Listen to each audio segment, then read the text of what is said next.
찬송가 80장 찬송하겠습니다. 80장입니다.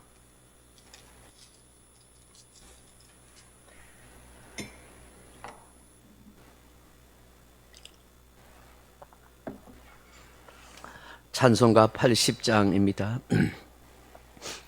존지에 있는 이름 중 귀하고 높은 이름, 주 나시기 전 지으신 구주의 이름 예수. 주 앞에 내가 엎드려 그 이름 찬송함은 내 귀에 들린 말씀 중 귀하신 이름 예수.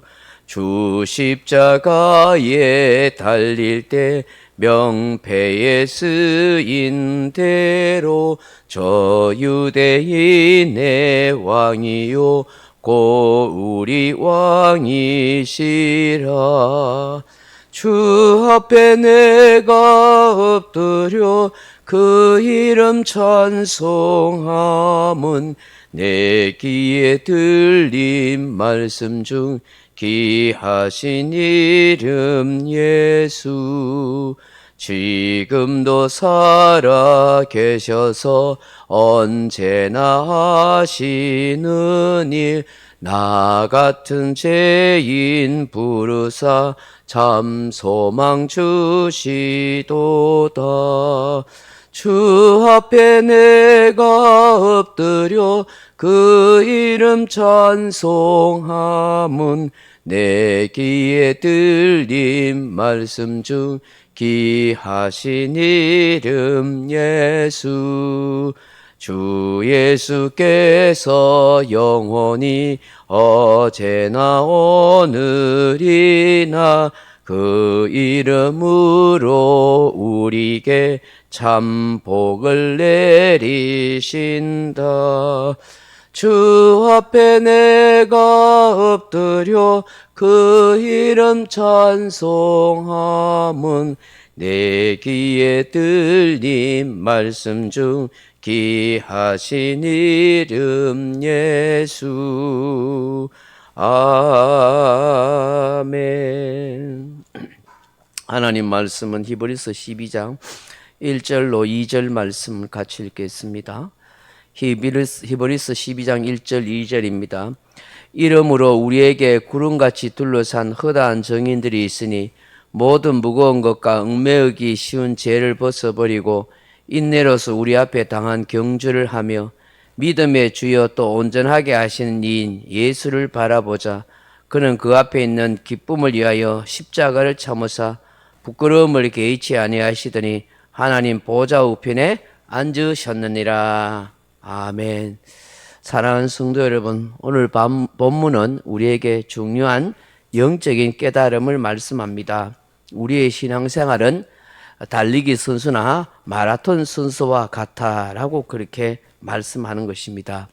1절 하반절에 보시면 우리 앞에 당한 경주를 하며라고 그렇게 말씀합니다. 여기 경주라는 말은 트레코라 하는 말인데 빨리 달리다, 다름질하다, 경기장을 달리다 하는 그런 표현입니다. 은유적으로 노력하다, 분투하다, 힘쓰다 하는 뜻도 있습니다. 우리 앞에 펼쳐져 있는 그런 어떤 경기장이 있는데 이 경기장에서 우리는 달리기 선수와 같습니다. 이것이 우리의 신앙생활입니다 라고 그렇게 말씀합니다. 히브리서 기자는 우리가 이런 달리기 선수, 마라톤 선수와 같은데 이 마라톤 선수가 잘 달리기 위해서는 세 가지 것이 필요한데 이것은 마치 우리 신앙생활에 아주 중요한 핵심 세 가지와 같다라고 그렇게 말하는 것입니다. 그것이 무엇입니까? 첫째로 보면은 무거운 것과 얽매이기 쉬운 죄를 벗어버리라 그렇게 말씀합니다. 12절 1절에 다시 보시면 이러므로 우리에게 구름같이 둘러싼 허다한 정인들이 있으니 모든 무거운 것과 얽매이기 쉬운 죄를 벗어버리고 라고 그렇게 말씀합니다. 여러분 달리기 선수를 보면 알 수 있겠지만 달리기 선수들은 할 수만 있으면 복장을 가볍게 그렇게 해서 달리려고 합니다. 그래서 요즘은 최첨단 그런 어떤 그 선수 유니폼을 만들어서 그렇게 입습니다.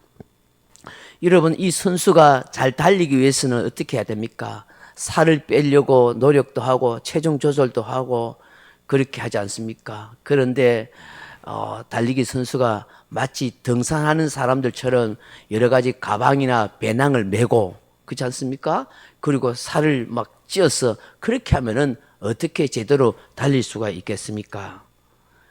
신발을 여러분 간편하게 신어야지 스리퍼를 신고 어떻게 잘 달릴 수가 있겠습니까? 이처럼 우리의 신앙생활에 있어서 우리가 경주를 해야 되는데 여러 가지 인생의 무거운 염려, 근심, 걱정을 가지고 또 여러 가지 죄악의 습관을 가지고서는 제대로 신앙생활을 걸어갈 수나 달려갈 수가 없다는 것을 말씀합니다.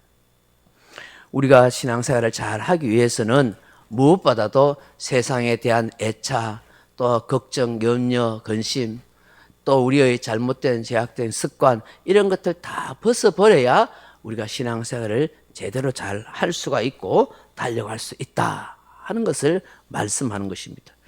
두 번째로 우리가 신앙의 다른 박제를 잘 하기 위해서는 어떻게 해야 한다고 말씀합니까? 인내로서 우리 앞에 당한 경주를 하며라고 그렇게 말씀합니다. 달리기 선수가 특히 마라톤 선수는 42.19km를 달려요. 그 얼마나 힘들겠어요. 그 달리다 보면은 이 고비가 온대요. 지쳐서 중단하고 싶고 힘들어서 주저앉고 싶어 이런 일이 많이 생긴다는 거예요. 여러분 오늘 우리 신앙생활도 마찬가지잖아요. 이 신앙생활을 평생 하다 보면은 고비가 와요.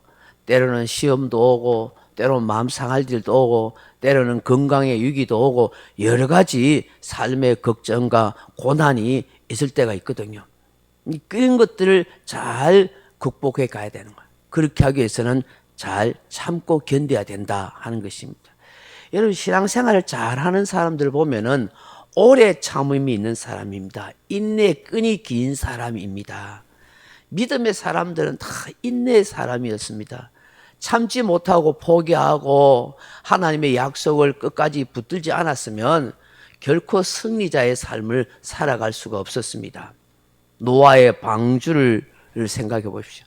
노아가 방주를 만드는 동안 수많은 사람들의 조롱과 비난이 있어도 그걸 잘 참고 견디었기 때문에 노아와 그 가족이 구원받지 않았습니까? 아브라함도 하나님의 약속을 받았지만 수십 년을 기다리고 또 기다렸습니다. 이삭도 야곱도 다윗도 특히 요셉도 하나님께서 꿈을 주셨지만 그 꿈을 실현하기 위해서는 긴 고난의 세월을 그렇게 지내야 했고 다윗도 기름 부음을 받았지만 오랜 동안 사울 왕에게 쫓기다니면서 광야에 고생하고 눈물 어린 세월을 보내야 했던 것입니다. 이처럼 성경은 다 인내하고 견뎌낸 사람들만이 하나님의 쓰임받고 승리하는 삶을 산 거예요. 사도 야고보는 야고보서 5장 10절에 보면 형제들아 주의 이름으로 말한 선지자들의 그 고난과 오래 참음을 본을 삼으라 그렇게 말씀하고 있습니다. 여러분 인내하면 떠오르는 사람이 누굽니까? 욥이잖아요. 욥이 얼마나 고난의 세월을 오래 보냈습니까? 그래서 야고보서 5장 11절에 보면 보라 인내하는 자를 우리가 복되다 하나니 너희가 욥의 인내를 들었고 주께서 주신 결말을 보았느니라. 주는 가장 자비하시고 긍휼히 여기시는 분이시니라. 그렇게 말씀하고 있는 거예요. 이 요한계시록 14장 12절에 보면 이런 말씀이 있어요. 성도들의 인내가 여기 있나니 그들은 하나님의 계명과 예수에 대한 믿음을 지키는 자니라고 그렇게 말씀합니다. 우리가 신앙생활 하다 보면은 시험이 옵니다. 걱정도 옵니다. 또 여러 가지 건강이나 삶의 위기가 옵니다. 이럴 때 잘 견디고 이기고 신앙생활을 또 잘 하려고 애를 써야 되는 것입니다. 주저앉아 버리면 끝나는 것입니다. 영적으로 손해보고 육체적으로 경제적으로 어려움 당합니다. 다 읽고 난 뒤에 나중에 후회하면서 뒤늦게 하나님께 찾아오면은 얼마나 손해가 많고 아픔과 괴로움이 없겠습니까?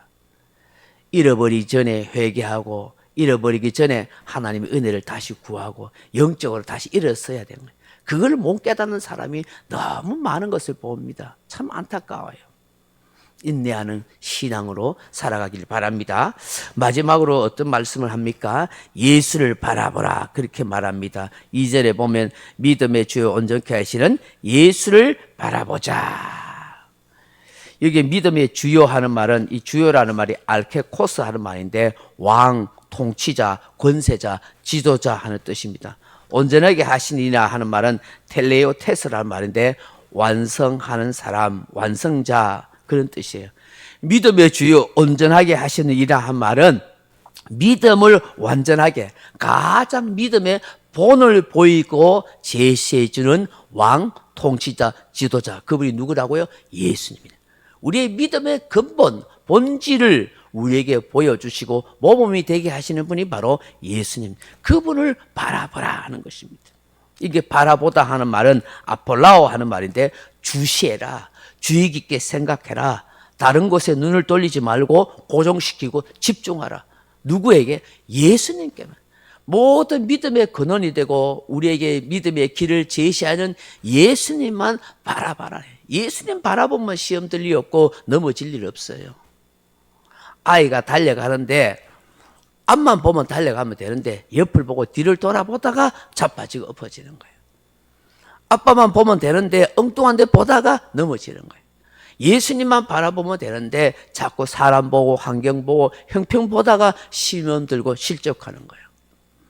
물론 우리가 교회에서 잘해야 되고 성도들도 잘해야 되겠죠. 근데 사람들이 신앙생활 하다가 자꾸 사람 때문에 시험하고 들고 뭐 이런저런 누구 때문에 환경 때문에 걸려 넘어지는 것은 다 목표 꼬린 지점을 못 봐서 그런 거예요. 마라톤은요 딱 꼬린 지점만 보고 가야 되는 거예요. 그 꼬린 지점이 누구예요? 예수님이. 예수님이 저기 꼬린 지점에 계시니까 그 예수님 바라보면은 넘어질 일도 없고 시험 당할 일도 없고 속상해도 극복하고 넘어져도 다시 뻘떡 오뚜기처럼 일어설 수가 있는 것이죠. 주님 바라보면 되는 거예요. 베드로가 예수님 바라볼 때는 물 위로 걸어가다가 풍랑 보다가 물에 빠져 허적거리잖아요. 예수님 바라보면 하나님의 놀라운 은혜 가운데 충만하게 신앙생활 할 수 있을 줄로 믿습니다. 구름같이 허다한 정인들이 수많은 사람들이 다 하늘나라 천국에 들어간 거 바로 이 세 가지 때문에 갈 수가 있었다는 것이죠. 온갖 세상 염려, 걱정, 무거운 짐 다 내려놓고 참고 견디면서 예수님 바라보다가 다 하늘나라 천국에 갔다. 이 구름 같은 수많은 정의들이 있으니까 너희들도 이 믿음의 경주와 다른 박제를 잘해서 천국에 입성하도록 해라. 예수님께서 저 하늘의 기쁨을 누리고 영광을 누리기 위해서 그 십자가의 수치와 고난을 다 감당한 것처럼 이 땅에서의 고난과 수치도 이겨가다. 그러면 기쁨과 영광이 있을 것이다 라고 그렇게 말씀하는 것이죠. 오늘 이 새벽에 신앙의 세 가지 중요한 요소 꼭 기억하고 기도하십시다. 주여 내 인생의 무거운 짐과 같은 그런 제약된 생각이나 잘못된 생활 습관 모든 근심 염려 주님께 다 맡기고 내어 던지게 하옵소서. 어떤 환경과 형편 속에서도 내가 시험에 들지 않고 잘 견뎌갈 수 있는 인내의 사람이 되게 하옵소서. 주여 사람이나 환경 바라보지 않고 내 믿음의 근원이고 모범이신 예수님 바라보고 잘 달려갈 수 있도록 도와주옵소서. 그렇게 기도하는 저와 여러분 되길 주님의 이름으로 축원합니다. 각자 기도하시다 돌아가시기 바랍니다.